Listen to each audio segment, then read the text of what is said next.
यो market प्लेसबाट please गिटिक गर्छ क्या बाइकको लाइसेन्स निकाल्नुहोस् बरु सबभन्दा बेस्ट स्कुटर चलाउन चाहिँ इलिगल मान्दो रहेछ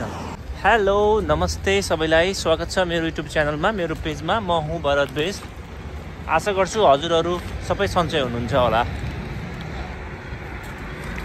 आज त मैले चाहिँ एउटा इन्फर्मेसनको लागि बनाउनु खोजेको जसरी मैले चाहिँ लगभग 1 महिना अगाडि चाहिँ स्कुटर मैले अनबक्सिङ गरेको थिएँ नि भिडियो बनाएको थिएँ त्यसैको बारेमा बनाउनु खोजेको कि सो एकदम अवेर हुनु होला भनेर यो भिडियो बनाउनु खोजेको यो मार्केट प्लेस फेसबुकको मार्केट प्लेसबाट सक्दो सामानहरू नकिन्नु होला है म चाहिँ पहिलोचोटि किनेर फर्स्ट टाइम किनेँ नि त मैले अनि थाहा नै भएन त्यसरी किनेपछि चाहिँ किन्दै त्यो चाहिँ तिनीहरूले चाहिँ पछि यो 1-2 हप्तामा डिफेक्ट आएपछि मैले यसो इन्क्वायरी गर्न खोज्दाखेरि चाहिँ नो आन्सर जस्ट ब्लक गरिदिएको सिधै नेपालमा त अब मार्केट प्लेसबाटै सपिङ गर्दाखेरि पनि डाइरेक्ट स्टोरमा भिजिट हुन्छ यो हुन्छ है यो त्यस्तो नहोला भन्ने सोचेको खै के थाहा थियो नि त्यस्तो होला भनेर त्यस्तो अब के डिफेक्ट भयो जस्तो भयो बिग्रियो त बिग्रियो अझ हजुरहरूले चाहिँ जो पनि नयाँ आउनु भएको यहाँ युकेमा चाहिँ यहाँ चारैतिर चलाएको देख्नुहुन्छ होला यी स्कुटरहरू त्यो देख्यो भने चाहिँ म पनि किनौँ न भन्ने हुन्छ होला दिमागमा अनि अर्को कुरा चाहिँ किन्दाखेरि चाहिँ कुनै पनि सामान चाहिँ किन्दाखेरि चाहिँ सकेसम्म अलि कि स्टोरबाट कि राम्रो अनलाइनबाट मात्रै किन्नु होला किनभने तिनीहरूले चाहिँ भोलि केही भयो भने उनीहरूको ग्यारेन्टी हुन्छ उनीहरूले के अरे रिफन्डहरू हुन्छ प्रायः रिफन्डहरू पनि हुँदो रहेछ क्या 1-2 हप्ताभित्र सामानै मन परेन भनेपछि रिफन्डै हुँदो रहेछ त्यो बेटर भयो कि म चाहिँ नटिङमा बस्छु नटिङमको साइडमा इभन युकेमा धेरै ठाउँमा पनि यी स्कुटर चलाउन चाहिँ इलिगल मान्दो रहेछन् यी स्कुटर चलाउँदाखेरि इलिगल भन्दा रहेछन् अनि त्यो चाहिँ अरूले पनि भन्नुभयो कि बाटोमा चलाउँदाखेरि चाहिँ भोलि पुलिसले कहीँ भेटिहाल्यो भने पनि छोप्दा रहेछन् क्या मैले पनि यसो खोज्दाखेरि युट्युबमा खोजेँ हेरेँ है लन्डनमा पनि धेरै त्यस्ता केसहरू भएको रहेछन् स्कुटरहरू खोजिदिने मान्छेहरू त्योमा चाहिँ डेलिभरी गर्न गयो अरे क्या अनि त्यसले चाहिँ रिक्स पनि बढी भयो बाटोमा हिँड्दाखेरि मान्छेहरू मर्या पनि रहेछन् कति यही नटिङममै म बस्ने अलिकति नजिकै त्यो बाबुलाई लिन जाने ठाउँमा छ कि त्यही एकजना इन्डियन हो आफ्नो बच्चालाई ल्याउने पुगाउने गर्दो रहेछ त्यसमा अनि चाहिँ यो हुन्छ नि त्यो राइटको यो बाटो यो रोडको साइडमा यस्तो डिल उठ्या हुन्छ नि त्यसमा चाहिँ चिप्लेर त्यसको टाउको ठोकेर त्यो अन द स्पोट मर्या रहेछ कि त्यही भएर पनि सायद यसलाई चाहिँ इलिगल पनि मान्ने रहेछ अलिक सेफ्टी पर्पजको लागि होइन त्यो धेरै सेफ छैन भन्छन् तर पनि मैले यहाँ देखिरहेको थिएँ मलाई थाहा भएन मान्छेहरू टन्नै चलाइराखन् कि चलाउनु पनि त्यही हेरेर किनेको के अरे स्टुडेन्टमा हुनुहुन्छ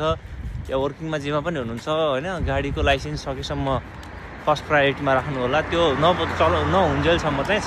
साइकल चलाउनुहोस् क्या बरु सेकेन्ड ह्यान्ड साइकल किने नि हुन्छ धेरै पैसा किने खर्च गर्नुहुन्छ र होइन पाइडल हान्ने मात्रै साइकल किन्नु इलेक्ट्रिक साइकलहरू पनि मजाले पाइँदो रहेछन् सेकेन्ड ह्यान्डमै फर्स्ट ह्यान्ड पनि धेरै पर्दैन होला यो बिना इभीको चाहिँ सस्तै पर्छ इभी चाहिँ अलिक महँगो हुन्छ हो त्यो चाहिँ चलाउनु ठिक भयो यो स्कुटर चाहिँ नकिन्नु होला जुन मैले त्यो ब्लग के अरे अनबक्सिङमा गरेको राखेको थिएँ नि त्यो चाहिँ नकिन्नु होला किनभने सेफ्टी पनि त्यस्तै भयो अनि किनिहाल्नु भएपछि बाइचान्स हुन्छ के हुन्छ र किन्ने हुन्छ भन्ने चाहिँ नि यो मार्केट प्लेसबाट प्लिज एकदमै रिक्वेस्ट भन्छु मार्केट प्लेस नकिन्नु होला तपाईँको पैसा बेकार जान्छ यहाँ फ्रड हुँदो रहेछ कि यो कुनै पनि सामान नकिन्नु होला फेसबुकबाट मार्केट प्लेसबाट नकिन्नु होला सकेसम्म यो राम्रै वेबसाइटबाट या स्टोरबाटै किन्नु होला त्यही नै ठिक हुन्छ पैसा त बच्छ आफ्नो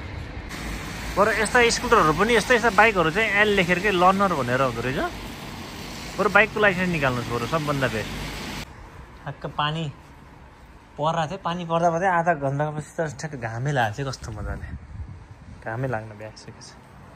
ए स्कुटर चाहिँ यही हो स्कुटर चाहिँ यो हेर्नु न यो अब के भन्ने 1 महिना पनि राम्रै यो नचलाउँदै इलिगल भए पनि एटलिस्ट वरिपरि चलाउँला नि त भन्ने भयो होइन पहिला त थाहा नै भएन राम्ररी के हेर्नु न यो के देखाउँछ वेटै थाम्दैन क्या कुद्दैन मेन्टेनेन्स कता किची लगाइरहेको छु हेर्नु है त्यहाँ साइन दिइरहेको छ मेन्टेनेन्सको साइन आइरहेको क्या कामै छैन यस्तो यो फोक्केट 230 पाउन्ड हालेर त्यो कारमा हिँड्दै हिँड्दैन कि मैले पुरा ठिजाएको छु हिँड्दै हिँड्दैन क्या वेटै हिँड्नै मान्दैन के भएको गिटिक गिटिक गिटिक गर्छ क्या यसो चाहिँ फुल मेन्टेनेन्स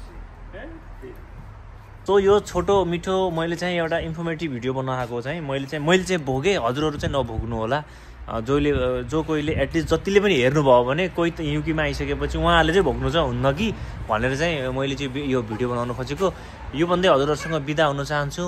हस्त बाई बाई सी यू